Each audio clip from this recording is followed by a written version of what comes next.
Hello, hello, hello, hello, viewers. Welcome to another beautiful episode of the Nana Yaya podcast. Today, I have a special guest, Morgan Campbell, CBC Sports senior contributor.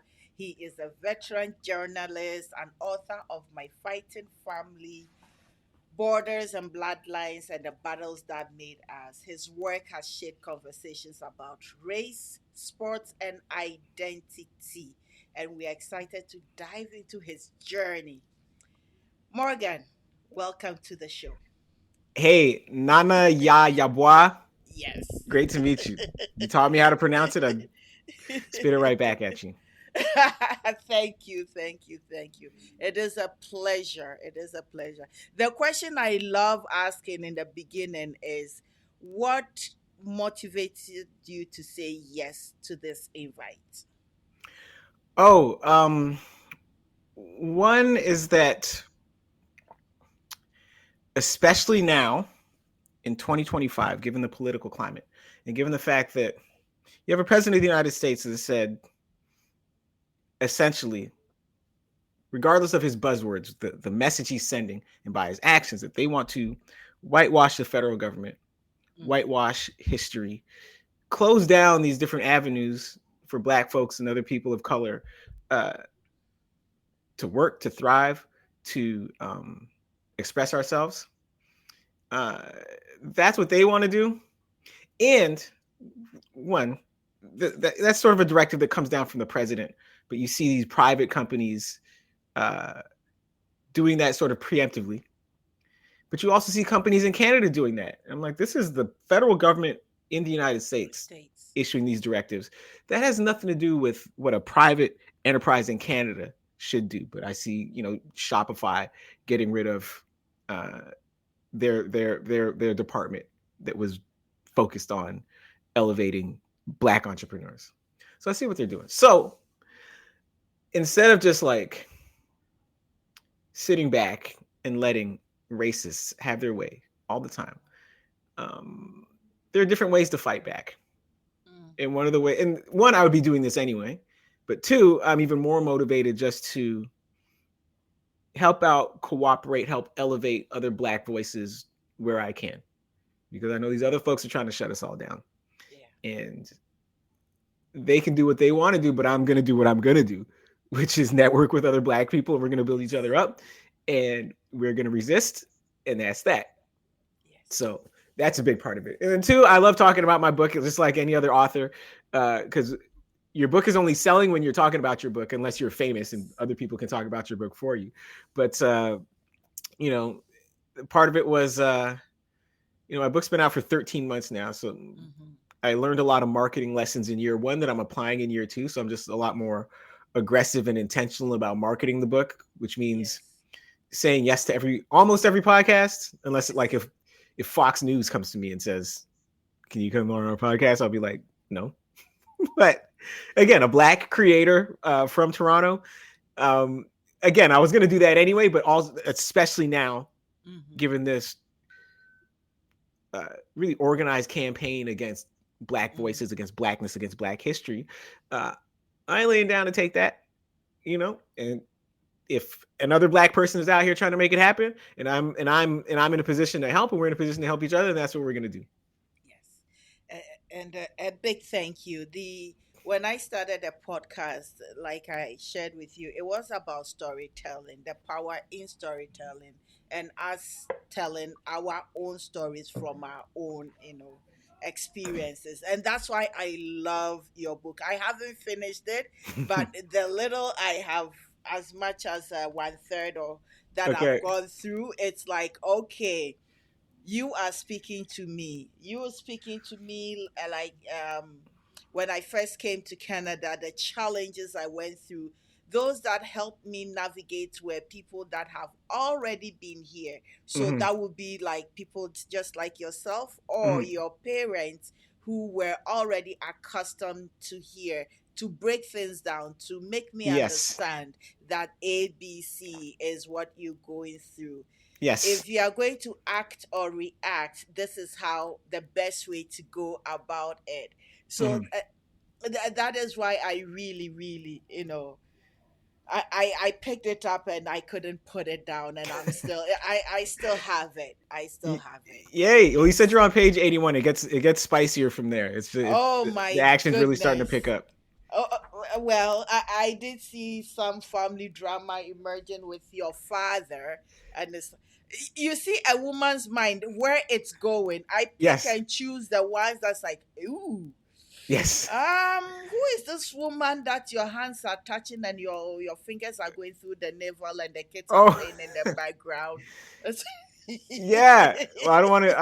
I don't want to So give away the whole book, but yeah. But part of it is how marriages work and how marriages don't work. You work, know. And my yes, dad, I love my dad. He's a very dedicated father, but he's not a very good husband. Um, and you'll read that in the book. You know, my yes, dad had a lot of regrets over that. You know, yes. but yeah, there's a lot. In the midst of it, the question is, was it worth it? But the other thing as well, we'll delve into the questions. The other thing as well, I was kind of wondering, at what age, how old was your father during that time? Oh, so the chapter you're talking about, yeah, my dad would have been like early 40s. Yeah. Yeah. And there's this thing that happens with menopause when men try to figure out whether they still got their youthfulness. Yes. so, so Am I still good looking? am Yes. I still good looking? Do I still have it? Does my wife Yes. see it? If my wife doesn't see it, somebody else sees it Yes. outside. So around that age, many times you have marriages crumbling because Yes. men are trying to figure out and find themselves. So I was reading into the psychology of everything happening. It's like, oh my goodness. Yeah, and I try to keep that in mind and like for men, to the men listening that are in their 40s, Hmm. uh, for the most part, guys, we are not that physically attractive anymore, man. Just deal with it. You're not as Yes. good looking as you were at 22. That's just what it is. And the woman that you think is checking you out, 99 times out of 100, she's not. Yes. Unless it's unless she really has a reason to. Hmm. But other like there was this every now and then you hear about a guy getting like seduced and like robbed, seduced and drugged Yes. or whatever. Yes. But then this is on the guys to figure out, listen, man, if a woman is coming to you and acting like she got to sleep with you tonight and you're not famous, you're a mark. You're not that good looking. You're not that attractive. Okay? So just calm down. Calm down, hold You're your not. horses. Yes. Calm down, hold your horses. No. There The, might have been a time in my life when but they ain't chasing me like yes. that anymore. You just got to deal with it. Accept it. There's a lot of life lessons in this book. We're going to go into that at a certain point. Um, so let's come back to you to roots and identity. So your book, right? It delves into your family history, Hmm. particularly from Southside Chicago to Toronto Yeah. in the late 60s. Yeah. So just briefly, for people who haven't picked up the book yet and are yet to pick up the book, what drove your family to make such a big transition, and how did it shape your upbringing? Okay, so I'll answer the first part of that question first, Yeah. because my family is from the South Side of Chicago, Hmm. um, and we are African American. And so when I say that, I mean that specifically, literally, that we are African American. Because what happens in Canada, or at least in Toronto, where so many of the Black folks are not from North America, Hmm. and you tell folks that your parents are from Chicago, and everyone's like, well, what about their parents? And I say, oh, their parents, two of my grandparents are from Chicago and two are from down south. Okay, Yes. well, what about their parents? And they keep asking, waiting for me to say Jamaica, waiting for me to say Trinidad, something like that. No, my family is African American. Like for as many generations back as we can count, we've been on U.S. soil, and before that, we were from Africa. Um, and that's just what it is. We are an African American family, and so, but there are not a ton of African Americans in Toronto. Hmm. Um, besides people that play for the Raptors or the Argos or whatever. Yes. Yes. But Yes. so and then the next logical question I get is, well, why are they here? How did y'all get here? Um, and the way we got here is that my grandfather, my mom's dad, was a musician, Hmm. and he was from Chicago. He used to play all over, and then he started getting booked in Toronto. He was actually very reluctant to come to Toronto, uh, and my grandmother just finally talked him into it. She's quit being a baby. You play everywhere else. Just go Yeah. to Toronto. You don't got to stay forever. If you like it, you like it. If you don't, you don't have to go back. And he came here in the late winter of 1966, and he Mm-hmm. fell in love with the place. And so the next time they booked him up here, he brought my grandmother, then he brought my youngest uncle, Mm-hmm. because he was the youngest of their kids. He was the only one that was still living at home. And then by the end of that summer, they had moved up here. So my parents were still in Chicago. They had just gotten married. They were thinking about having kids, but it was a very turbulent time, right? You Yes. had, um, you know, the civil rights movement turning like very militant. Not that that in and of itself is a bad thing, but it's just there's just a lot of turmoil, a lot of turbulence. There's riots in Chicago. There's riots in Newark. There's riots in Detroit. Um, there's a Vietnam War, which for people of their generation, born in the 1940s, that was a big deal because these are their peers getting drafted Mm-hmm. and sent to Vietnam to go fight. These are their peers, their friends, people they grew up with coming back, either not coming back at all, coming back in body bags, coming back injured. Um, and so they had to think long and hard about having kids in the U.S. because what they didn't want was to have kids, and that kid turns 18, you get that letter from the government saying you got to join the army, you got to go to this other country and War. fight some poor people on a rich country's behalf, right? So they didn't want to do that. And so after the 1968 election, when Richard Nixon won, my parents were like, "Well, that's it. That's the last straw." Because if Mm-hmm. these people think Richard Nixon, this racist con man, sort of like today, a racist con man president, what are we doing here? So then they followed my grandparents to Toronto, and then that's where my sisters and Okay. I were all born. Um, so in terms of how that shaped my identity, uh, in a lot of ways, I'm very Canadian.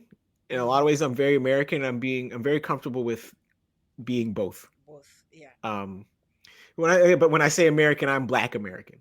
I'm Mm-hmm. African American. So Mm-hmm. like all this stuff that white Americans are into, this xenophobia, Yeah. um, this sort of self sabotaging bigotry. That's not what I grew up with. These aren't the traditions I grew up with. These aren't the people my people vote for because black Yeah. people overwhelmingly vote against that, Yes. right? And so what I'm grateful for now as an adult is that my parents raised me connected to Black America. We were always going Mm-hmm. back to Chicago, Grand Rapids, Buffalo, uh, and so my blackness, my African Americanness, is not an abstract notion to me. Mm-hmm. You see Yes. people like maybe their grandfather, especially if they're raised outside the U.S. Like, oh, I acknowledge my African American heritage, but I'm not. I acknowledge my African American heritage guy. Like you asked me, I'm black. I'm Yes. Black American. My people are from down south. That's Yes.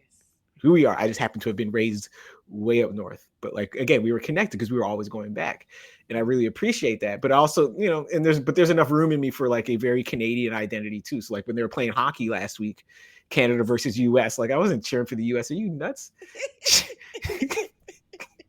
Why would I cheer for a team that Donald Trump cheers for? There's no Mm-mm. doing this. No, I'm cheer for Canada because in Canada, no, now in a lot of ways, Canada's a racist country, like most countries are, where most of the Yes. people are white.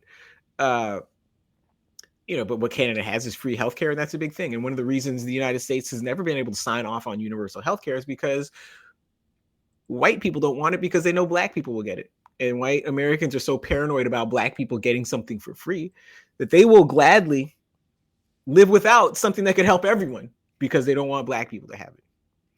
And so this is one of the big differences between the two countries, right? But there's enough room in my identity for both. Because just like having a mother and a father, you are of both of these people. So I'm of both of these countries. Oh, geez, you've answered my next question. I was going to ask you about dual identity, but you've answered it before I even asked. And so let's get back to your book, My Fighting Family. It's Yes. as much as I've read and I've listened to a few interviews here and there. it suggests really resilience. Resilience is the key aspect of it. Well, you got to be resilient if you're fighting family and other people Yes. Yeah. and karate chopping Edward. Yes. Yeah. So, what does fighting mean in your family story? And was it, how do we call it? Both literal, figurative, or both? Yes. Yeah. And so, So what happened with the Jamaican guy? Did that? They didn't go oh no, they had a real fight. boxing. They had a No, that ah was not boxing. That was a fist fight just on the street. Just to get your readers caught up. Not too. yes. I'll tell you that. I'll tell the readers this, not to spoil everything, but the Yeah. book is called My Fighting Family because there are a lot of the type of family squabbles that every family is sort of Mm-hmm. familiar with. Um, Yes. and the way I explain it to people is this: if you read this book and you'll see like my mom's dad, my dad's mom, and most people, it doesn't matter what your background is. Mm-hmm. Most people can look at their family and be like, I recognize that person that's in the middle of every fight, that person that Yes. wants attention, that Yes. person that if a fight doesn't involve them, they will get involved and make it worse just because they got to be at the center of attention and they like to fight, they like trouble, they like drama. And if you can look at your family, most of us can look at their family and identify that person. Mm-hmm. If you cannot identify that person, Mm-hmm. you are probably that person. You need to check yourself and ask yourself how many fights you've been in. Did you make them? Did you try to resolve them, or did you try to make them What if I'm the worse? one that runs away from all the fights Well, because but it's too stressful? I don't yeah, want but to listen. I don't want to be part of it. But it keeps coming. but you could be the person that's positioned to write the book, though, right? Because you're the person a little bit detached, watching it all unfold and seeing the effect it has on people. So in one sense, it's Yes. about the fights we get in as families. Mm-hmm. Literally, there's a bunch of fist fights in the book. It's a little bit like a kung fu movie because there's fist fights. That I can think of at least three. That keep the plot moving. And then there's the fight that we all have uh, to make space for ourselves as Black people in Mm-hmm. Canada and in the Yes. U.S. The fight that Black people we have to wage uh, against interpersonal racism, against systemic racism, and then the fight we just all have as individuals to grow, to learn, to accept our mistakes, to move past regret, um, and to figure out like how marriages work, Mm-hmm. how marriages don't, and this fight too to like learn how to love people that you don't necessarily like. That's a fight. Yes. Learn how to love, learn how to empathize with people who are not empathetic. That's a fight. That's a Huh. struggle. Oh, jeez. Um, so yeah, so the phrase fighting works on a few levels at the Multiple same time. levels. Yes. Yes. It's not just fighting. It's deeper than Yes. what we. Oh, jeez. Okay. Oh, you mentioned empathy, and it's like my brains go somewhere because it's one of those things you teach in soft skills, and having a Yeah. nursing background, it's one of those things I always have to teach the when I'm training new nurses or Hmm. preceptoring these young nurses to always have empathy. Yeah. What does it mean? How do you apply it? Because we are in a generation whereby that is almost out of the window, or it is out of the window Yeah. as per our conversation on say Donald Trump, the Hmm. U.S. president. Empathy is out of the window. Attacking individuals, castigating, and just mass chaos all Hmm. over the world, not only to us here.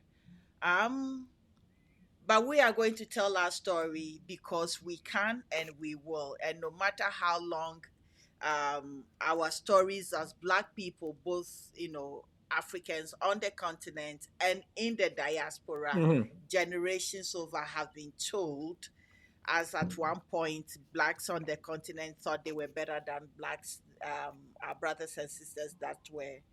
And enslaved in the Hmm. Americas, and then vice versa. If you're in the Yes. Caribbean, you are lucky that you were taken, you were shown the light, and then Yeah. those Yeah. Yeah, and meanwhile we're all under somebody's heel, you know. Yes, yes, yes. And It's so for me, when I came to Canada and I got to understand, I realized the need for me to really also understand my history mhm. from Ghana, in Ghana, and how to bridge it and break that, no, how to bridge it and pull us together rather Yes, than divide us. So yes, conversations like this are a bridging yes, for me. So I hope my viewers listening, both here in Canada, in the US, in England, in Ghana, in Nigeria, or parts of Africa, wherever you are, to understand that this is a bridging conversation from old history to now. We have to find ourselves, come together as a family, and repair. It will take years, but yes. still repair those, intricate um, injuries that have been meted on us. Yeah, like I don't play diaspora wars, you know. Yeah. Um, and some people, especially when they find out my family's American, they try to draw me into that. You guys have no culture. Okay, but say whatever you want. One, I'm not going to argue with it because it's not true. Yes.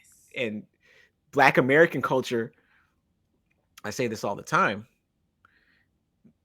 is the most pervasive culture It on the is. planet that has not been spread by gunpoint. Like any other place in the world where people speak English outside of English because the English went there and with guns said, "We own this land now. You're speaking our language." Yes. Right? We don't have a choice about speaking English, right? On Yes. this continent. But like Yes. everywhere in the world, people picking up on Black American slang, trying to speak AAVE everywhere in the Yes. world. And Black Yes. Americans have not gone anywhere and forced our language, forced our culture on people. People just dig it, right? And I just don't. I so all that said, I still will get people who are not African American. Maybe they're from the Caribbean, maybe they're from Africa, trying to look down on me because I'm African American and trying to draw me into these diaspora war debates. And I'm just like, listen, you can have it if you feel that way. Feel that way. I mean, I think you're wrong, but like, I'm not going to argue with you over this because the thing I look for is, and what fascinates me is, how these different cultures have survived and transformed throughout the diaspora. Yes. And it's the same thing when I meet someone from Latin America and they look at me and like, oh, you're not very dark, you're not black. And I'm like, okay, well, maybe in your country I'm not black, but where I come from, I'm black. So when I come here, I identify with the black people. Like, don't think you're giving me a promotion, like you're doing me a favor by calling me something besides black. Listen, I'm black. Whatever promotion you're trying to give me, oh, tú eres mulato, tú eres halal, whatever. That's but yeah, I don't need it. Where the black people at? Because that's the team I'm on. You know what I'm saying? And so, but it is But fascinating how like different, like you listen to, if you speak another language, if you speak Spanish, you listen to mm-hmm. like Afro Cubans, so like some of the sayings they have and how Yes. similar they are to the things that like Yes. Black Americans say in English, right? Yes. Like that's what's fascinating to me, and that's the team I'm on. I'm not I, on. I'm not on team. I'm better than you because the slave ship came to Charleston instead of to Kingston. Like mm-hmm. that makes no difference to me. That does Mm-hmm. not put me above you. Mm-hmm. Like when I was in university, it was this guy. His family was from Barbados, and he was trying to pull rank on the Black American kids. He's like, "Well, at least my people never picked cotton." I'm like, "My man, you are from Barbados. Your people cut sugar cane. Your people grew rice. What is the difference? What is the difference? It ain't no difference. Stop this." So anyway, that's where I'm coming from. Sorry, I'm off on a tangent, but No, it's very true, and these are part of the critical conversations we need to have amongst ourselves, because it's mainly based on ignorance and lack of a true understanding of mhm. history. That's Yes. where I find. So I will give you this synopsis. When I started and I got one lady saying, "Oh, you sold us out." And I said, Mhm. "Imagine my ancestry, right? There is a father, there is a mother, there are three or four children. At night, they are sitting in front of their hut, they are eating. Slave raiders come. Father is taken to Jamaica, mother is taken to the US, children are split around the world. Mhm. And one is left. One tries and runs away and is left in Ghana. Okay. Mhm. So the one in Ghana eventually grows up, marries, have children. There is another one in, say, the father is in Jamaica, used as a quote unquote breeder, Mhm. breeds more children. Mom is also equally used as a breeder, breeds more other children. So you have children left in Ghana, you have Mhm. children in extra children in the US, extra children in Jamaica, and wherever else that the other children were taken, if they survived. So this family, which was rooted in Africa, is split Mhm. apart. There's still part of the root in Africa because one got away. It's Mhm. rooted there. So aren't these people cousins? Yes. 100%. Yes. So these are distant cousins. As we're sitting here, I wouldn't know if you and I, for instance, are distant cousins. Yes. Yeah. So when I explained that way, it's like, oh, I said yes. So we got to understand that there there are our families are out there through no they didn't go by choice. It Mhm. was by force. Yes. Yeah, I'm also not in the business of blaming black people for slavery. Even the black people that owned and traded slaves, because this is just the system that they were handed. And this was still the system that they lived under. And so, and those, like any black person in Africa that traded slaves, like, did they come out ahead in the end, or were they still Mhm. under some white person's boot? You Th- know? that is true. That is true. So So, I don't judge people based on like today's values, you mm-hmm, know, mm-hmm, and mm-hmm, the way we see race, because we had to go through a lot to get to to where the we point are. of view we have today. Yes, Yes. yes, we needed to. I'll say I'm glad I come from a country that values Pan Africanism Yes. and have these dialogues because Ghana wouldn't be as independent and open as it is if not for the likes of Maya Angelou, MLK, and what is this other guy's Malcolm name? X. Malcolm X, yes, and the Gavis and whatnot. Yes. They influenced our president then to see, and that's how we became who we are, and that's how the country is still open to that. And there are staunch Pan-Africanists who have not even gotten out of the country, but they do understand the true value of us coming together. Mhm. On that note, Yes. on that note, because two storytellers together will take us different. Yes.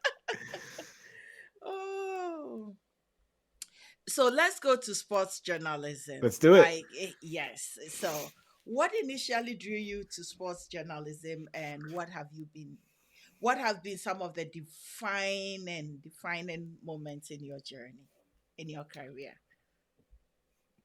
Okay, so I'll answer the first part of the question first. Okay, before you answer, let me throw something that is not Yes. even relevant. So last night we my colleague and I were googling you up and she Yes. printed this out Oh, and it's like, where'd you find okay, that picture? well, it's online Yeah. and it's like full speed ahead sports. Yes. And so it's like, who is he? Which one is he? And I pointed you out and it's like, oh, look at those muscles. Yeah, it's when I was 18. And again, like, to connect to what we were talking about Yes, earlier on, I don't look like yes. that anymore.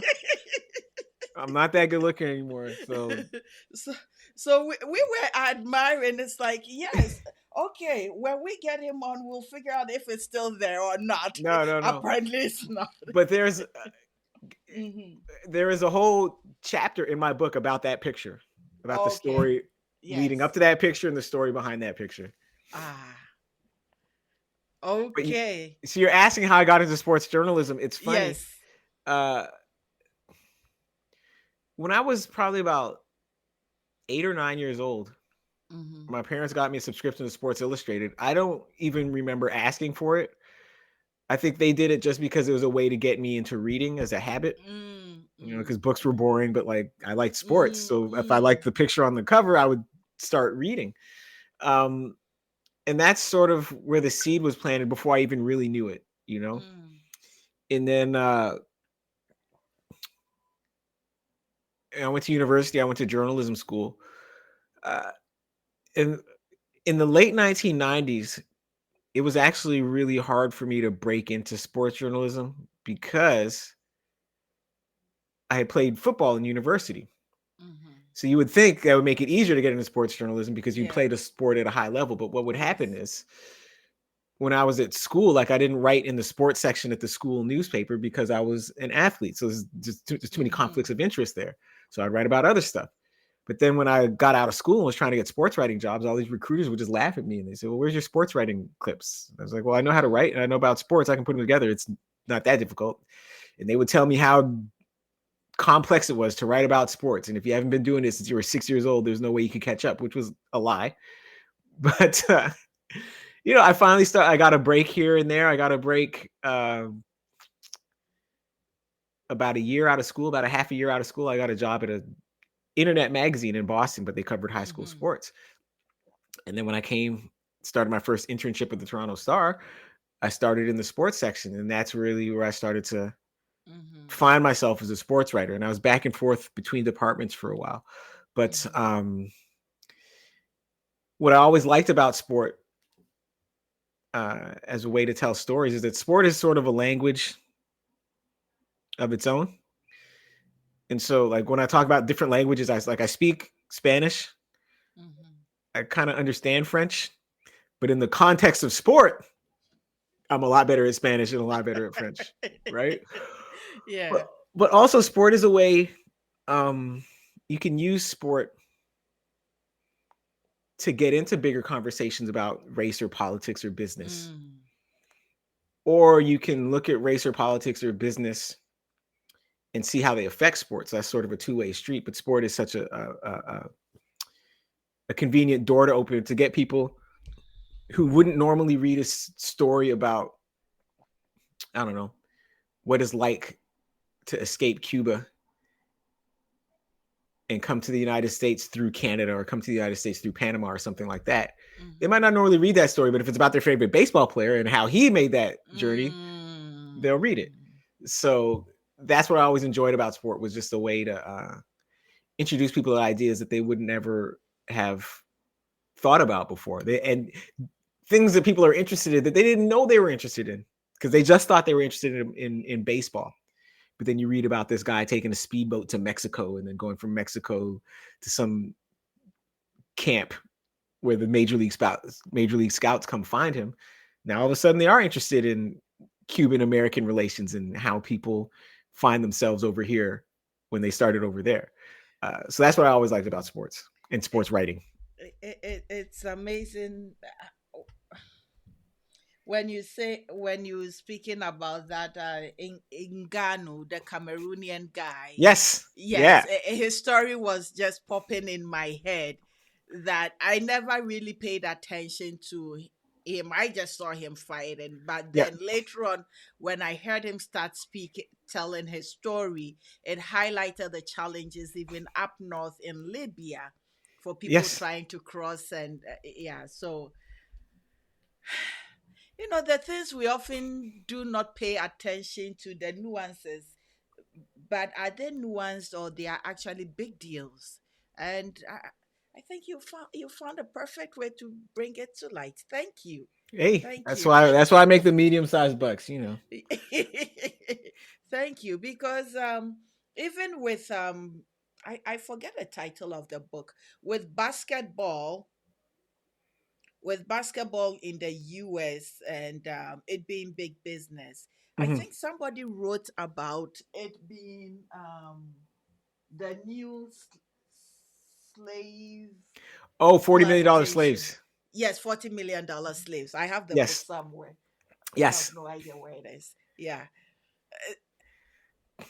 And it's like, Wow, I haven't read the book, but I bought it to read it, but I never got to it. Yeah, But yeah. just just the idea that sort of slavery has changed in its form, and black people are being still used in a different way for Yeah, our like, bodies are still the yes, commodities. yes, Yes. yes, yes. And like a lot of football players, like American football, Mm-hmm.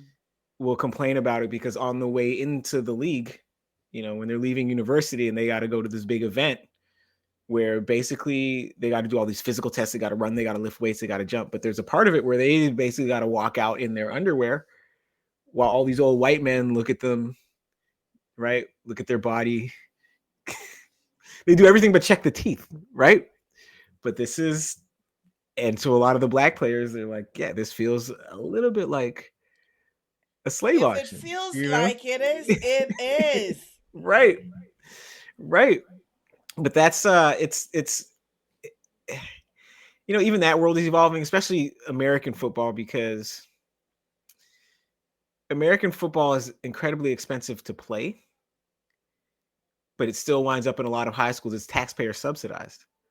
Um, but at the same time, again, with this administration, like their relentless attack on public schools Mhm. is going to dry up a big source of their football talent. But that's why the NFL, they're also like trying to get Germans to play football, trying to get Samoans to play football, trying to get people in Africa to play football because they're going to run out of people in America. I was about to say that. I know one of them is in Ghana trying to get them into football and whatnot. Wow. Well, if you look at an NFL roster, well, think about the fact that like there's a lot of West Africans like in Dallas Mm-hmm. and in Houston. You look at NFL rosters and you see a lot of these names. Adai. There was an Adai. Joseph I don't. Adai, yep. Yes, Joseph Adai. You Uh, know why his name stuck? Because my son is Joseph Adai. yeah. Oh, what was the guy name that used to play for It's used to play for the Argos? It was hyphenated, but the first last name was Owusu. okay. But there's a lot of those in the Yes. NFL. You see like a lot of Yoruba names, you see a lot of Igbo names, Yes, right? yes, yes, yes, yes, And yes. but it's because a lot of their parents came to the U.S. but Came. came to places where Yes, people play football. You yes, know, they didn't go to places where people play hockey. yes. And you just you see a lot of that. And now the NFL is like, well, what if we just go to Africa and get people? Because Go again, to the source. yeah, because in the United States, like public schools for so long have been the source of so much talent, but public schools are under attack and they're running out of money to put into football. And there's schools that used to be really good at football that don't have football anymore because football is extremely expensive. Mm. And instead of, and the NFL can't tell the government that they got to invest in public schools. So they got to find some other way to sort of incubate talent, you know, low It, it, cost talent. Yeah. it's so sad. It's so sad. But you know what? We are the architects of our own problems. So we will deal with it. So let's look at borders and bloodlines. So how do these themes connect to the larger conversation around race and migration in North America today?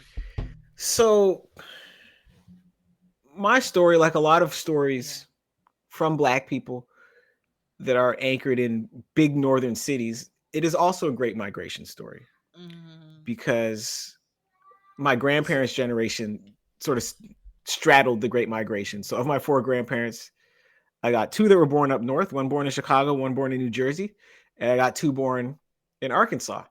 And the generation before that, everybody's from down south. And it was, people who lived in Texas or in Arkansas or South Carolina, uh, and either were driven from where they lived by lack of opportunity or by racism, or they looked up at Chicago, looked at Pittsburgh, and saw an Mm-hmm. opportunity Mm-hmm. and went.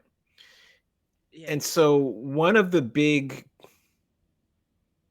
political, social issues in Chicago right now is what to do with migrants. Mm-hmm. Uh, because what's been happening is, migrants will make it to Texas. A lot of people from Venezuela, Colombia, Mexico, and they'll make it to Texas, and the Texas governor just puts them on buses and sends them to Chicago. Mm. Um, and there's sadly, a lot of backlash from Black Americans in Chicago saying, well, why is the city accommodating these people? They're not from here, they're migrants. Mm. But if you're Black in Chicago, chances are you were descended of a migrant, right? Like, the Black population in Chicago exploded between World War I and World War II, Mm-hmm. with people from Mississippi, people from Arkansas, people from Texas. We all migrated. My folks migrated. So who are we now to look at the next group of migrants and say you can't do what we did? That's how we got here. And Black migrants really uh, uh, made Chicago the cultural force it is. Yes. And so now who are we to tell the next group of migrants, oh, you can't come here? But we can. We understand what the deal is.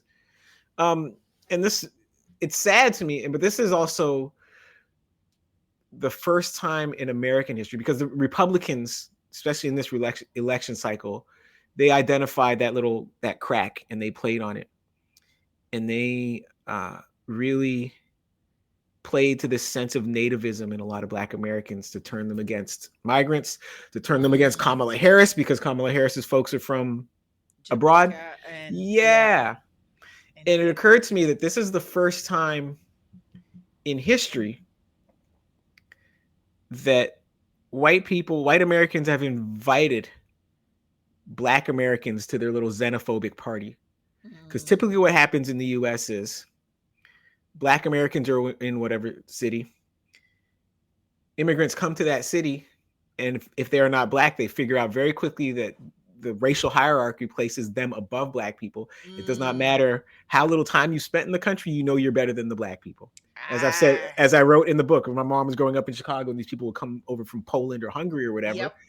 and could not make a whole sentence in English, but they knew how to say dirty nigger, right? Yes. So that's Yes. typically what Yes. happens. But Yes. now this time, the Republicans have said, well, we're going to make immigration an issue. And we don't care if Black people vote for us. We ain't doing anything for them anyway. We are not going to improve Black people's lives. But what we can do is peel some Black voters away from Kamala Harris by saying Harris and Biden let in the migrants, and the migrants are taking your jobs. We need to turn you against them. And this is the first time this has ever happened, because usually whatever new, but it also happens because these migrants are not white, Mm-hmm. right? Because if these Yes. migrants were coming in from uh, uh, Any uh, of the European countries, it wouldn't be that yes, way. Yes. yeah, Yes. like the Ukrainian refugees, Yes. right? Yes. No one enlisted the Black people to go Yes. complain about the Ukrainian refugees, but you Yes. enlist the Black people to complain about the Colombians and the Venezuelans and Yes. the Haitians. Um, and so, we are all descended of migrants. Like the middle passing was a forced migration, Mm-hmm. and then the Great Migration. Mm-hmm. Now we did not come to Canada as part of a bigger migration. We just Mm-hmm. were a family that moved to Canada. But again, these are all great migration stories, and I Mm-hmm. wrote it so that people could view it through that lens. And the border is as much a character in the story, as the people are, because Yeah. the border, we crossed the border. That was a big turning point in my family's history. And the border separates the factions of my family, right? One of the things about my dad's mom is that she's still in Chicago and just resents the fact that we all live in Canada. And so all these things matter, and they all come together. And the bloodlines too, because one of the things I wanted to make sure I did, uh, I think a lot of analysis about being Black in Canada Mm-hmm. focuses on life at the business end of racism. There's Mm-hmm. always time to talk about that. And Blackness as a function of what happens to you because you are Black, and the Mm-hmm. disadvantages you face because you're Black. Mm-hmm. Okay. And also because African American pop culture is so pervasive, there's this Mm-hmm. idea that anyone can sort of just pick up what it means to be Black, because I can just turn on the TV and see Kendrick Lamar at the Super Bowl, or Yes. see, watch BET for an hour and be like, okay, I got it. Mhm. Not even Kendrick, because Kendrick is very intentional about the blackness he portrays, but just like Yeah. I can watch a Drake video and okay, I get it. Mhm. And I want to make sure that at least as far as I'm concerned, anyone who wants to know my story, who reads my story, is going to come away understanding that for me and for mine, like blackness is not just a function of the things that happen to me, the bad things that happen to me because I'm black. It's not just a function of uh, turning on BET and just absorbing black pop culture. Mhm. And African American culture is not black pop culture. Mhm. There's overlap. Black pop culture comes from a broader and deeper African American culture, but the broader and deeper African American culture still matters. Mhm. And so I really wanted to frame and discuss black identity as a function of heritage and not Mhm. just. And the thing is, when you're not talking about African Americans, people get it. Again, Mhm. people just want to talk about African Americans like we are some group of people that uniquely have no heritage and that everyone feels like our culture is something they can cherry pick from. Um, but if any other group of black people, when I was and we're talking about it, you say, "Yeah, I want to talk about my Trinidadianness as a Mhm. function of heritage, the generations we have in Trinidad." They're like, "Okay, cool, I get it. Tell me more." But when I talk about my Black American heritage, about as a function of uh, the things we've been through, the generations we have in the United Mhm. States, people are like, "Are you sure?" No, you don't ask me if I'm sure. I'm telling you. Wow, that's true. That's true. As y- I really I think what your book and this conversation is highlighting to me personally is also part of my ignorance, in the sense that I I knew about, Black Americans coming through to the US. So, for lack of a better example, Uncle Sam's cabin. Uncle Tom's Cabin, Uncle yes, Tom's cabin, sorry. In Dresden, In Ontario. Yeah, yeah, Dresden, yeah, yes. yes. Okay. So I know the story. I visited, Hmm. because I have a place in Chatham. That is Oh, what drove okay. me to Chatham, actually. Okay, well, I haven't been to Uncle Tom's Cabin, but I've been to North Buxton, to the Okay. historic site. Yes, yes, And it's funny talking about when you talk about people that are cousins and like yes, peoples that are cousins. So like, yeah, the black folks in southwestern Ontario, like yes, I feel a kinship with them because they are yes, descended of black Americans. yes, But yes, like the woman yes. who was running, her name was Sharon Prince, who was running. She's retired from there now, Hmm. but she looked just like my mom and my aunt. Like if they had another sister, Yes, she would have looked just like yes, Sharon Prince. But again, it's our people are cousins. So big yes, picture, we're cousins. So it yes. goes. And so that is where my mind was. And also, when you talk about generations of, say, African American blacks in Canada, I had met this purely white girl in Hmm. Owen Sound. The Oh yeah, Yes, the I bet you I last know. name. I bet I know where this is headed. Go ahead. Yes. And when you go to the roots Yep. of the first migrant people that came, Yep. there sits this black man, this black woman Yep. as their ancestry. Yep. And she's blonde and blue eyed. It's Yep. like those are my great great great grandparents. Yep. Yep. Yeah. It's You like, see you see a white person and you're like, why is your last name Washington? yes. There's I not a lot of white Washingtons, and they're like, oh, wait a minute, your great great great great great grandpa. Yes. Okay. Yes. Yes. And even within my family right now, my brother married a white woman, had Hmm. 3 boys. These boys have married, one is married to another white woman, had Hmm. children. So you go from quote unquote half caste mulatto, Yeah. whatever, to purely white kids, but Yes. their last name is Poku. Yeah. So And so at some point, someone's going to be like, you're going to have to explain this last name to me because, exactly. yeah, yeah, Exactly. You have to explain this last yeah. name, because we don't know any Pokus that are very, very white. Yes. But that is the trajectory of how the world is going, and how families are going to be like in the nearest future, because we're mixing. And Hmm. these pokus can trace right back to, you know, um, right back to the Ashanti region in Ghana, Hmm. where my dad is from, if they Hmm. so wish and desire. Yes. It's, So, it is nuts. And that's the thing. Like I met a lady yesterday, was a white looking woman, and was mhm, talking to me about my book.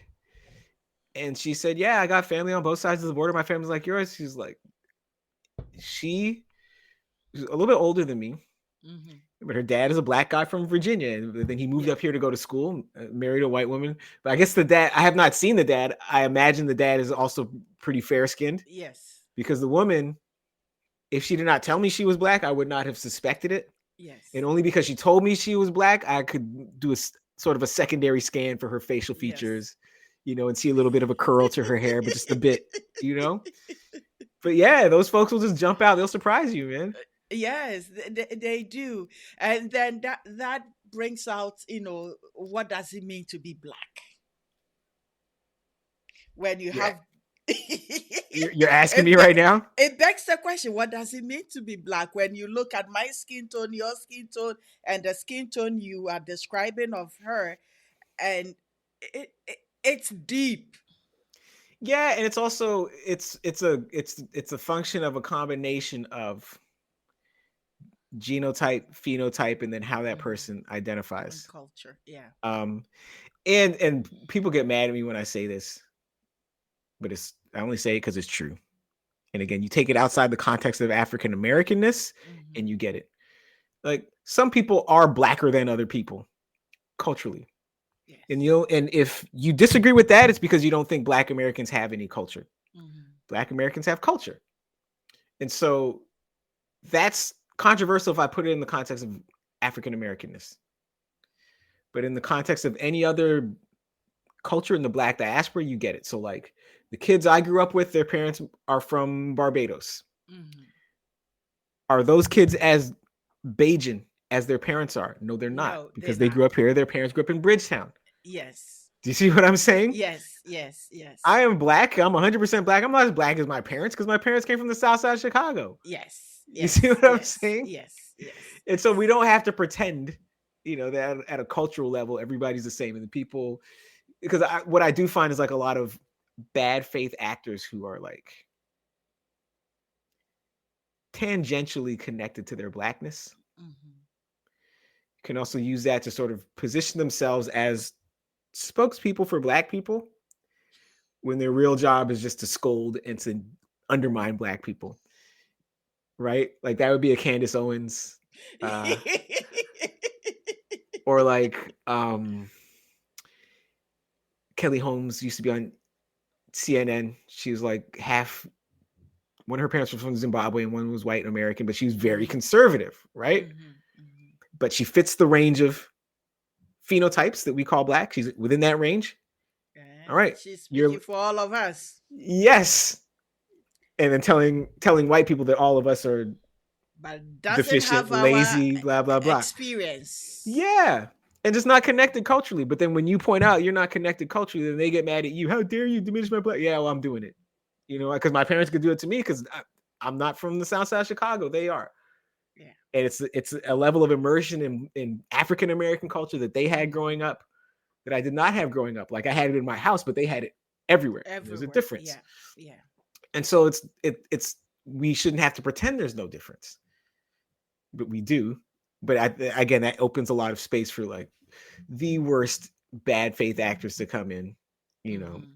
and hmm position themselves as people that speak for all of us, and Yes. all they're doing is looking out for themselves and really can care less about what happens to the rest of us. And again, but I just don't, I don't, I'm just sort of secure enough in who I am that it Hmm. doesn't bother me for someone to be like, well, you're not as black as your Uncle Ken. No, Uncle Ken is the blackest guy I know. There ain't too many people black as him. That's fine. And again, he grew up on the west side of Chicago. I grew Yeah. up here. There's a reason for that. Just like you're not as Jamaican as your parents are. That's just Yes. what it is. There's Yes. nothing wrong with that. It's just a function of being, first Different generation in a new country. generations. Yeah. That's true.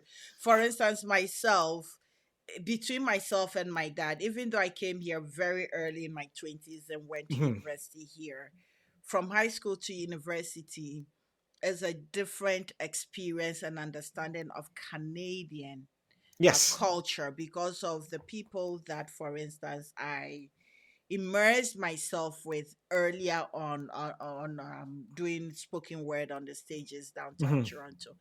Now, so it gave me a different insight into being black in Canada, which my dad Yes. didn't have because he was older, lived Yeah. somewhere else. Yes.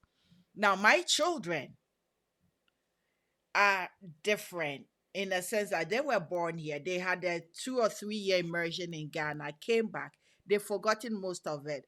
But Hmm. what the best they got out of it is still speaking their language Hmm. somewhat, even though it's upside down and somersaults most days.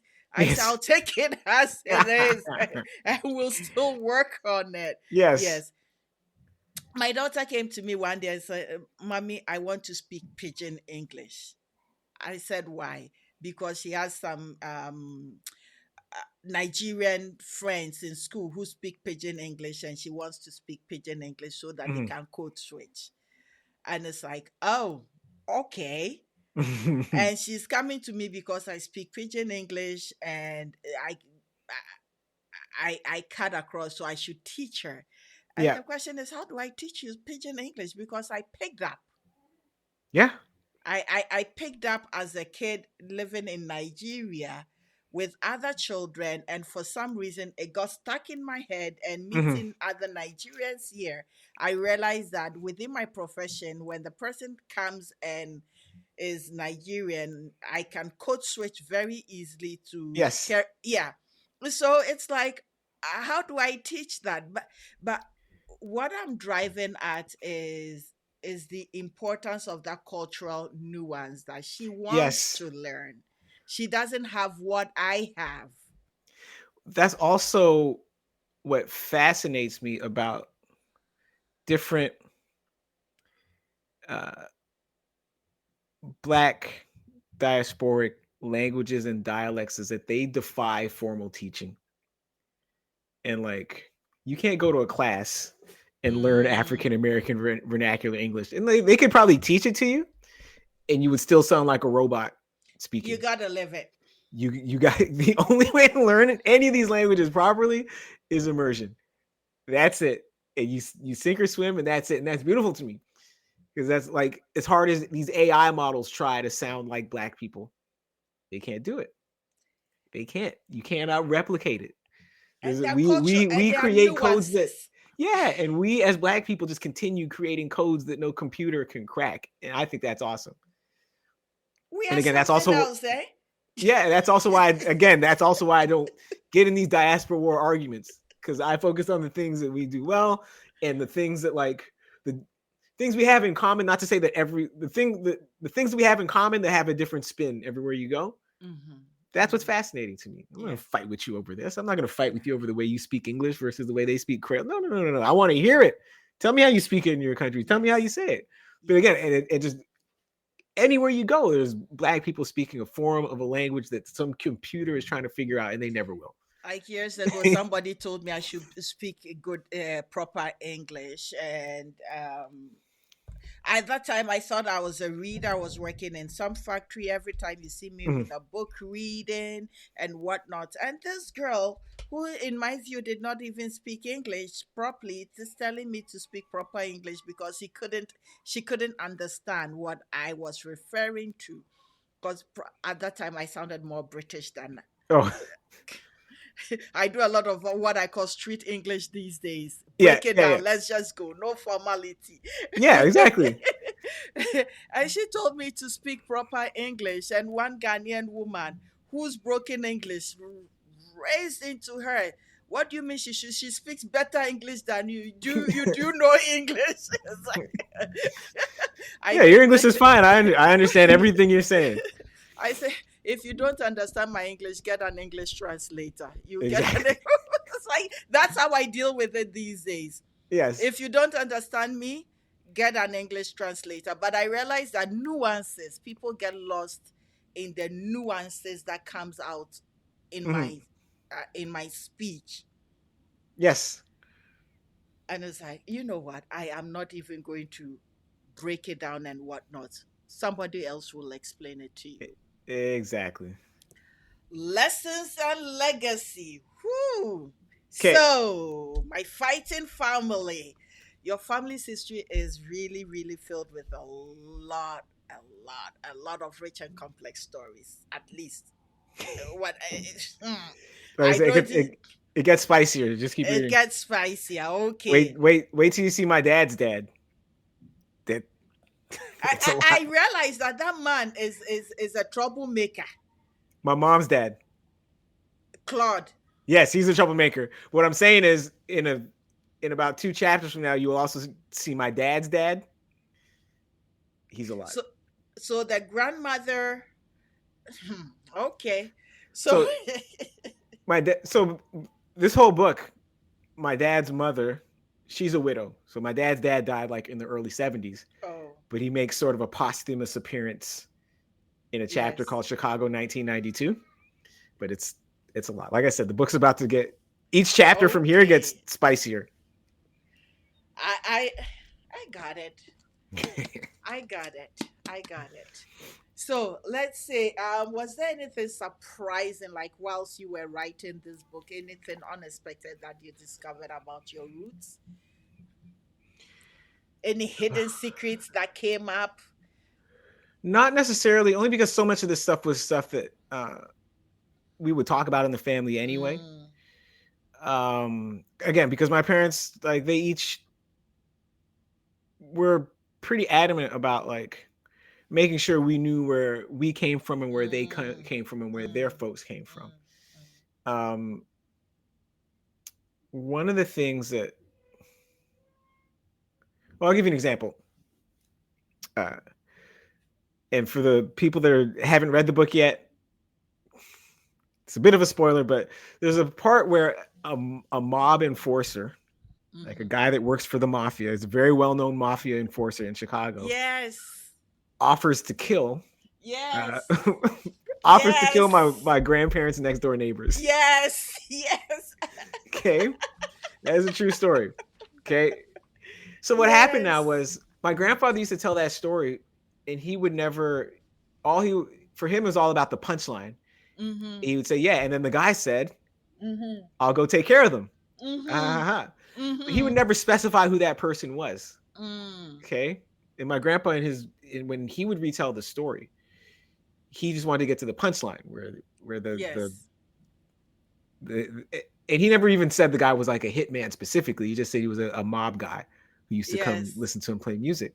So I was talking to my Yes. mom about it, and my mom was like, "No, no, no, no, no, no. That was not just a guy. It's Mm. like that was a guy named Marshall Caifano." She's like, "Go look up Marshall Caifano. Look him Mm. up." And he wasn't just a mob guy. He was like the best known hitman in Chicago of the 1950s and 60s. He was to the point where, like, so if my grandfather talking to him, he would have known exactly who this guy was and what he did for a living. So when this Mm. guy who everyone knows kills people for a living comes to you and says, "Oh yeah, I'll kill your next door neighbors," like, I'll take you, care of them for you. yeah. So you don't know if he's serious or if it's a joke, but both of them are scary in their own way, you know. Yes. So like that was a big surprise. Or like to learn that my dad's dad was actually grew up in Arkansas, Mm-hmm. because his birth certificate says Mississippi, but all it does not say a city; it just says Mississippi. And but he actually grew up in Arkansas, in a part of Arkansas. Arkansas that's close to Mississippi, close to Memphis. It's like where Mm. Mississippi and Arkansas and Yeah. Tennessee, where they all meet. Yeah. Um, so stuff like that was fascinating. Mm-hmm. And then you just learn a lot about yourself in your ability to put all these stories together, and then seeing what they wind up saying about you. And it's funny, and to me, that's also the best way to hit the target. Because if I had said to myself, I'm self-consciously aiming to write a story about Black American resilience and write a story that's a love letter to Black America, the story wouldn't have read as well. It's just the fact that I told these stories and Mm-hmm. you hit that target along the way. So like all these things that like the big message you're looking to send in a story, you send it a lot better if you don't try to send it just write the best story, and that message will come out along the way. You know. I will tell you what your book have done for me. So about 2 years ago, I started writing on my lessons I learned from my mother. Mm-hmm. The reason why I am who I am. Ooh, that's what my wife's book is about. Oh, Yeah. I got to interview her. Yeah, no, she would. Listen, you think I like to talk? Wait till you meet my wife. I'll put you guys in touch. Thank you. And like you saying, I realized that a whole lot of me comes from her, Hmm. uh, her mother, my grandmother, my great grandmother, that Yes. I didn't even think about. Yep. And I was going at it quite differently. But when I started reading your book, it showed me a gap that I hadn't thought about. Hmm. That I'm concentrated so much on me and a few of my mom that I'm not pulling out her story properly and my Yes. grandmother's story properly or my great grandmother, the narratives that have been passed orally to me. Yes. So Yes. 100%. so Because thank you. this is the thing. Like we think about memoirs and biographies as just a story of my life, and then whatever happened before me is sort of incidental. And that was one of the other points. Uh, I wanted to make. I wound up, but again, you make that point best by not self-consciously trying to make that point. You make it that point best by just telling the story, and you'll make the point along the way. But one of the points I'm also trying to make in this book is that we are all the product. Mhm. We think of ourselves as self-made, and we are, but we also the product of like decisions that people made before we were Yes. born, Yes. things that happened to people before we were born, decisions that Yes. were made for other people Yes. before we were born. Because like, so me, Yes. the only reason my parents decided to have kids is because they came to Canada. The only reason they came to Canada is because my mom's parents were already here. The only reason Canada was ever a possibility for my family is because my mom's dad was a musician. He got booked here. But the only reason he became a musician is because his parents, when he was 10 years old, made a very sexist decision. He had an 18-year-old sister who was getting ready to go to college. She Yes. wanted to become a librarian. My grandfather was 10 years old. Well, he wasn't my grandfather back then. He was a 10-year-old boy named Claude Boy. Jones, had just started piano lessons. And the parents said, Yes. we cannot afford both. We can't afford to send our daughter to college and keep our son in piano And lessons. piano. And most of us would be like, okay, we'll send the daughter to college because that's Yeah. what's more urgent. My great grandparents said, no, our son, he might become a professional piano player. We're going to invest in him. And Mm. our daughter, she can go clean white people's houses for a living because too Or bad for you. some man will come and marry her off. Too bad for you. You're a girl. You can either get married or just go get a job. And that's that. Right. And so much of what we have now, we owe to my aunt Edith. Mhm. She didn't make a sacrifice. She had her future sacrificed Yes. by her parents, you know? And so that's what I mean when I say like we all think we're self-made, but like there's all these things that none of us have any control over. Like if my Yes. great grandparents had made a different decision and Yes. said our daughter is going to college, Hmm. our son is just going to become a teacher or whatever, but he's not going to become a musician, then everybody's life after that is very different. And Yes. so that's what I mean. Yes, and that's what you're getting at. And Yes. it's Yes. hard, and Yes. it's hard for you to really understand like your own story until you start to figure out like what some of these stories are. Yes. You know? Yes. Yes. Yes. That you're right on point. You're right on point. It's like, oh my goodness. I'm so glad we had this conversation. I think Yes. at this point in time, I'll say selfishly that this conversation was for me. Oh, it was a lot of fun, Maybe, man. maybe you wrote this book for the world, but the intention, I claim my part in it. Good. It No, was for but me to learn. Yes. I tell people this all the time. Like that's the power of Yes. memoir, is that Yeah. you read and you learn something, very specific about a person and a place and a period of time, and maybe that stuff has nothing to do with you, and this is Yes. all new stuff you're learning. Yes.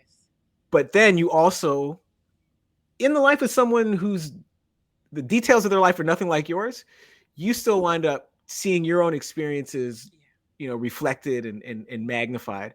And so that's the power of memoir, right?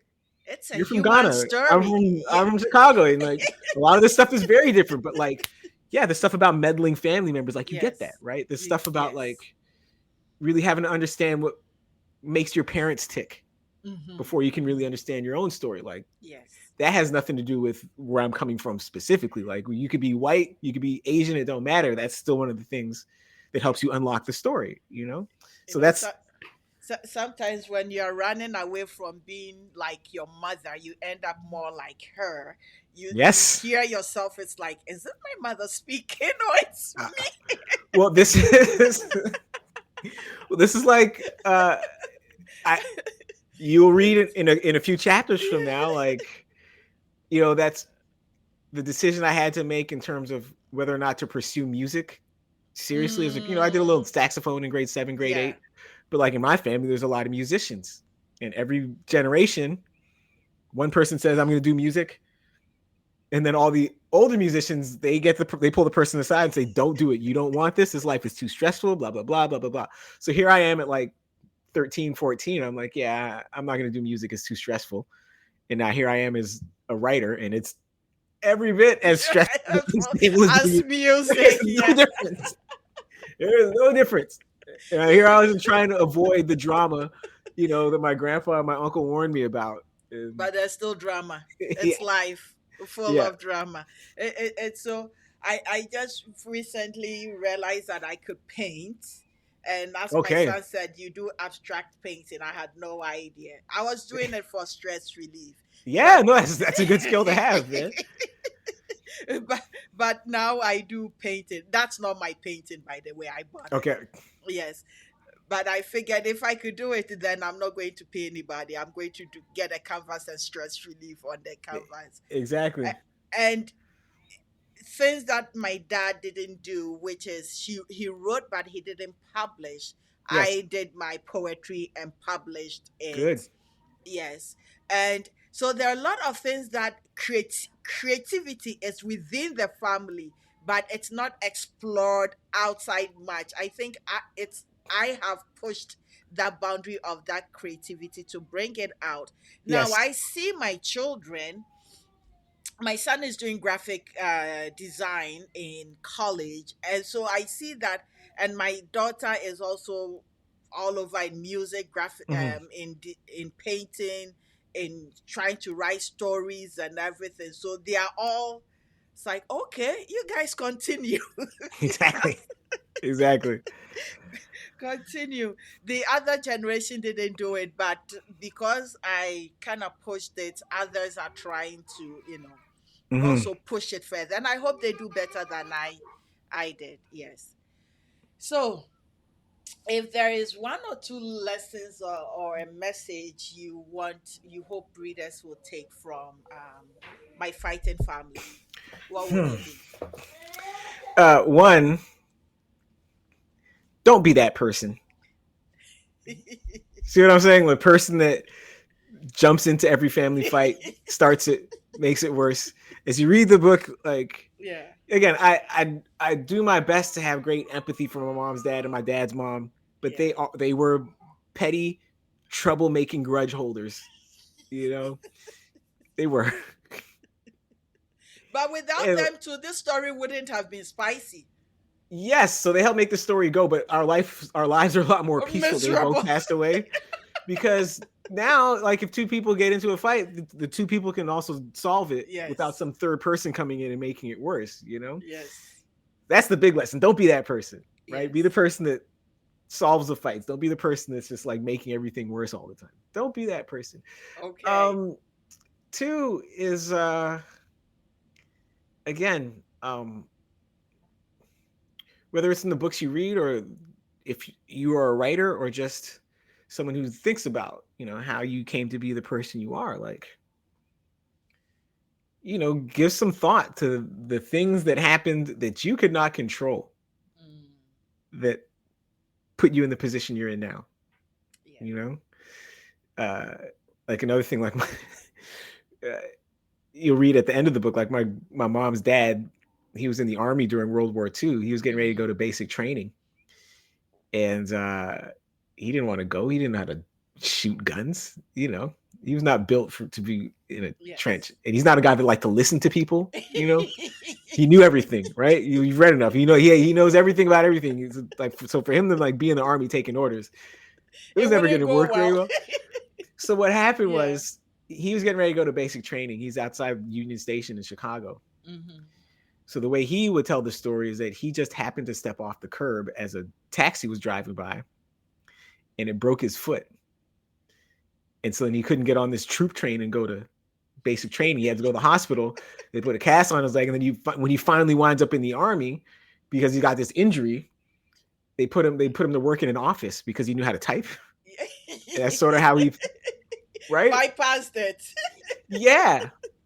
So my mom is like, that was not an accident. My mom is convinced that he saw that cab coming and he saw an opportunity to get himself injured because he knew he was not going to go and take orders from people. Or I'm not going to die for you. Yeah. But either way, like, if he doesn't get his foot broken and he winds up like fighting someplace, Mm-hmm. everyone's life is different Yes, after that. So there's that's always these true. things. So you always have to acknowledge the role of like luck and chance and just these decisions that other people made that you got nothing to do Yes, with you, that have yes, shaped who you are. yes, And yes. just in terms of like, it was very important for me Mm-hmm.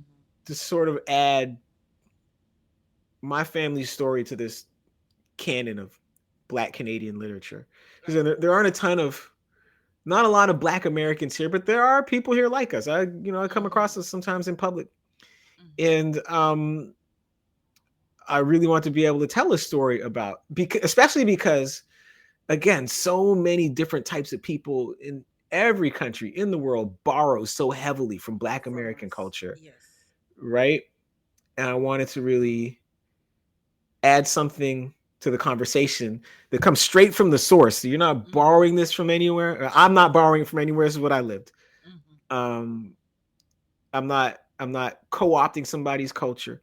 I'm Mm-hmm. not culture vulturing it. None of this stuff. Like, this is, and so the things that y'all think y'all understand, you can actually understand it from someone who really lived it and understands the depth and the history and the heritage and the culture behind the pop culture that y'all love to borrow so much. Mm-hmm. So it's really important for me to get that done. And again, and I say this a lot too, this book is a love letter to Black America from across the border.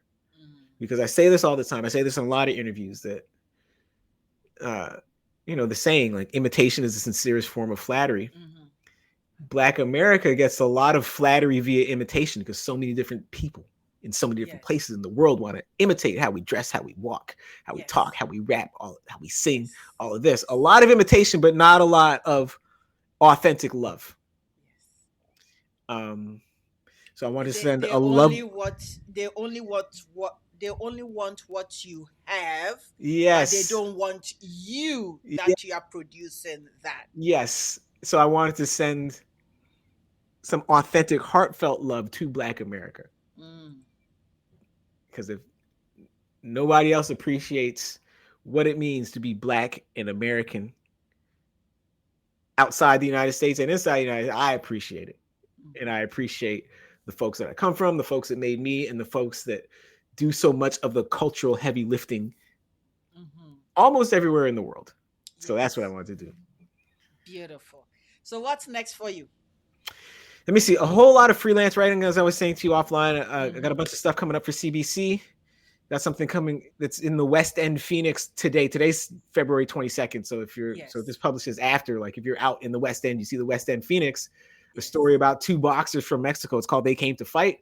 That's my story. Got something coming up in the Houston Chronicle, because the thing about, again, being a self-employed writer Yes.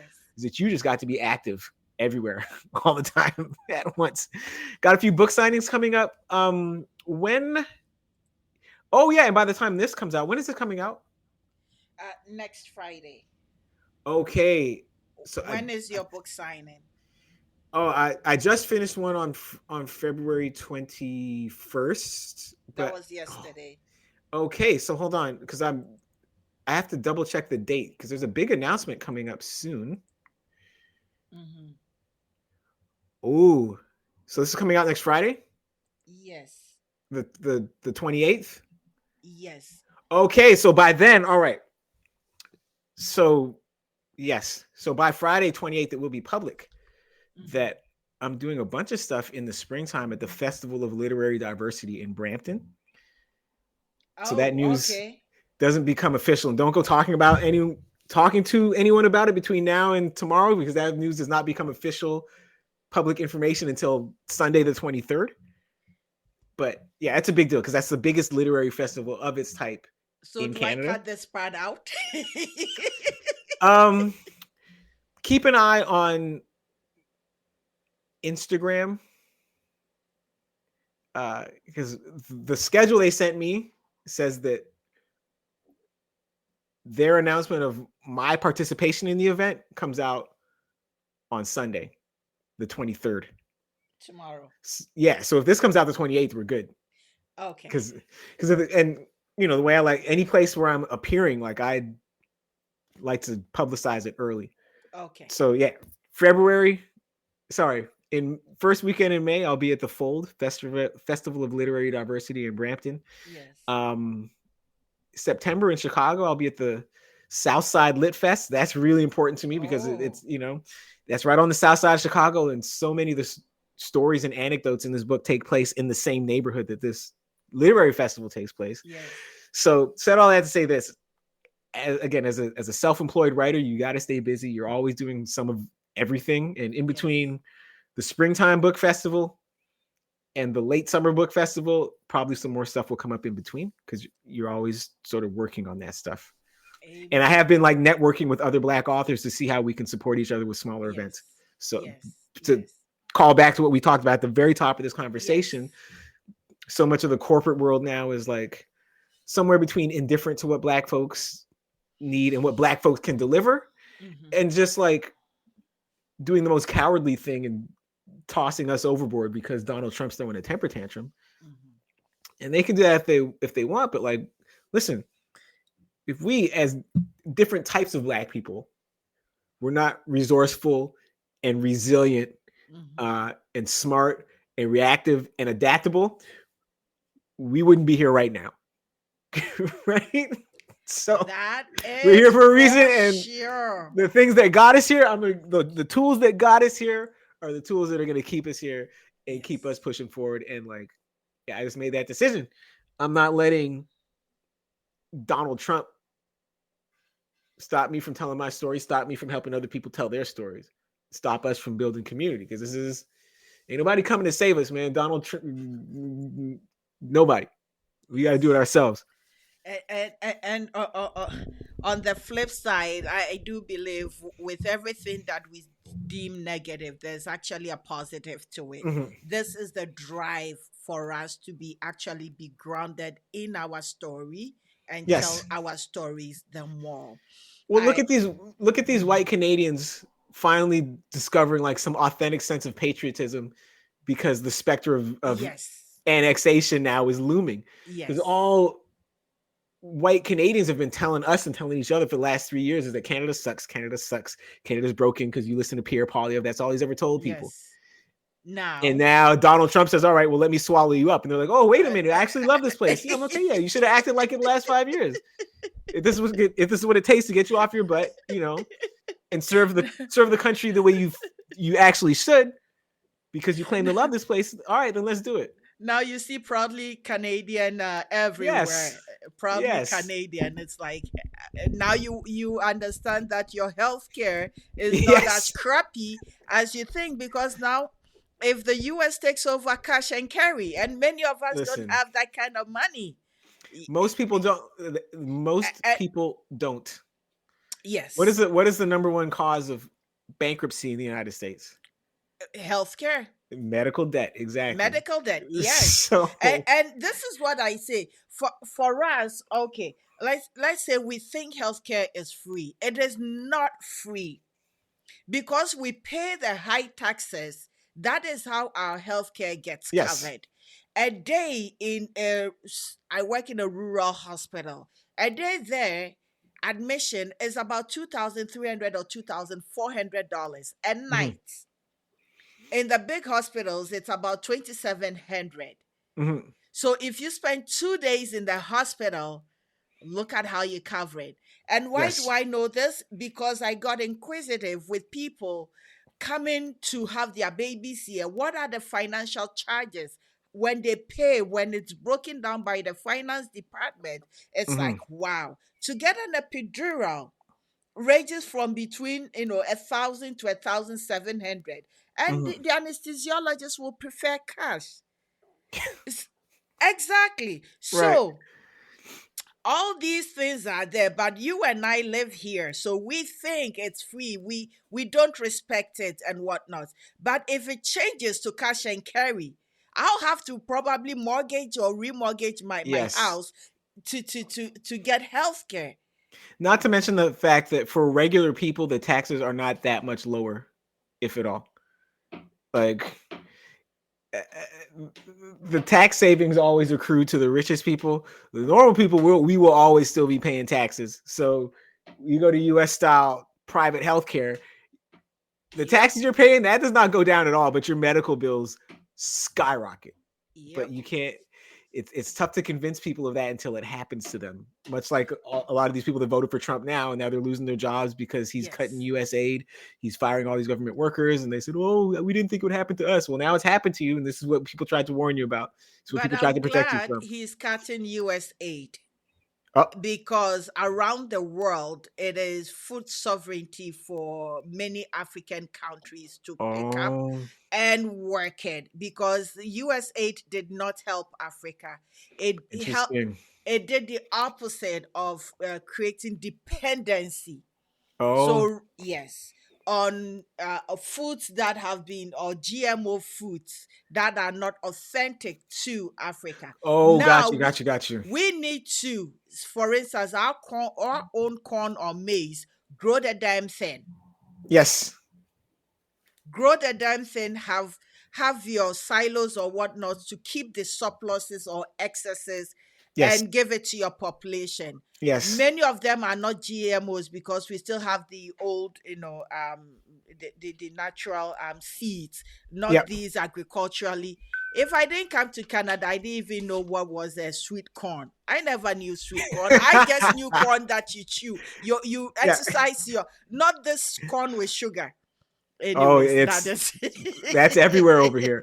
But also they grow it that way because because the more sugar it has in it, the easier it is to make other products out of it. So when they want to yes, make like high fructose corn syrup, yes. or when they want to make ethanol for your car, the sweet corn. Does it. So Yes. for USAID not being, it is time for Africa and many of its places to actually grow its own food, authentic and indigenous to the continent. Yes. My brother from another mother. Now you've given me the African laugh. It There comes we go. from the belly. Yes. Yes. Morgan, this has been an incredible conversation. Thank you for sharing your journey with us. And Thank you for reaching out to me because again, you could have emailed any author out there, but you emailed me, and I appreciate that. no, I look my fighting family. I say, this one get juice. Let's see where the juice is coming from. Like I said, it's about every chapter after this one gets a little bit juicier. Juicier. Okay. Yes. So where can our listeners, my listeners, connect with you and find your book? Okay, so you can find me on basically every social media platform except Facebook. Mm-hmm. And my handle's always the same. It's at Morgan P. Campbell. Yes. Um, so TikTok, I'm mostly active on Instagram, LinkedIn, Mm-hmm. Threads, Blue Sky, Twitter. I'm at Morgan P. Campbell. Uh, my website, bymorgancampbell.com. That's where I do some of the writing that I can't fit into like Mm-hmm. other publications. And Yes. then, yeah, so you can buy the book basically anywhere online. If you're in North America, Uh, I highly, highly, highly, highly, highly encourage people to buy it from an independent bookstore. Mm-hmm. Like here in Toronto, there's a different book list, A black owned different, bookstore right there, yes. right on Bathurst. Um, Knowledge Bookstore yep, in Brampton. yeah, and Now Valley Bookstore. yeah. So you can always like default to chapters in Indigo, and the Indigo Yes. people around here, they've been good to me. Uh, Yes.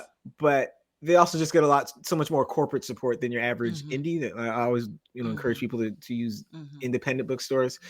In the U.S., for the most part, you have to order it online. But like, Mm-hmm. finally, 13 months in, had a breakthrough with the publisher and got them to like really take this seriously. The fact that there's an audience for this book in the U.S., so the U.S. distribution is going to improve throughout the year. Mm-hmm. But again, order it through a black independent if you can. Uh, One bookstore that I have a relationship with in Chicago is called Call and Response Books. So if you're Mm-hmm. anywhere in the U.S., they will ship to you, and that's the Okay. one store that I know for a fact in the U.S. has my book like in the store on their shelves. Okay. Everyone else, you kind of got to order it online. Um, Mm. and then yeah, and then internationally, I would guess Amazon's always there, but again, Jeffrey Yeah. Bezos has enough of our money. Like when in doubt, just search my book's title and Mm-hmm. Penguin Random House. Go straight to the Penguin Random House website, Mm-hmm. and then on there it has different buying options. Mm-hmm. But support indie bookstores if you can, to the extent that it's feasible. And Yes. then always, sorry, and then like the audiobook, you can get Yes. on Spotify, or you can get any place where they sell audiobooks. You can get the audiobook, and that the Mm-hmm. audiobook is cheaper Yes. Yes. because you do have to think about people's budgets. Yeah. Yes, you do. But I'm a tactile person, so I So always am want I. to read it. So It's am I. under my pillow. I look at it, read it, Good, good, make notes with my yellow stickies good, and good. Like I whatnot. said, it's gonna get spicier. It gets a lot spicier after this.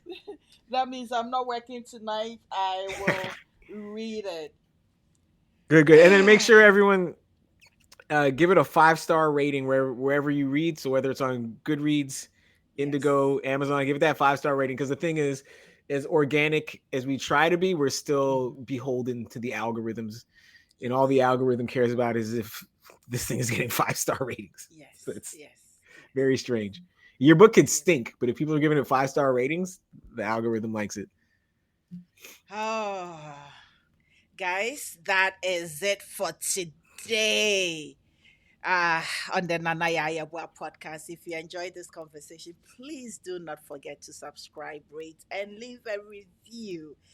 I have had with me Morgan Campbell, author of My Fighting Family, Borders and Bloodlines, and the Battles That Made Us. So, this is the cover of the book. You cannot miss it. And as he said, it's almost everywhere. Google his name, Morgan P. Campbell, and it pops up, and you can read more about him. Morgan, thank you so much. Thank you. Thank you for having me. I appreciate it. Everybody stay safe out there. Amen.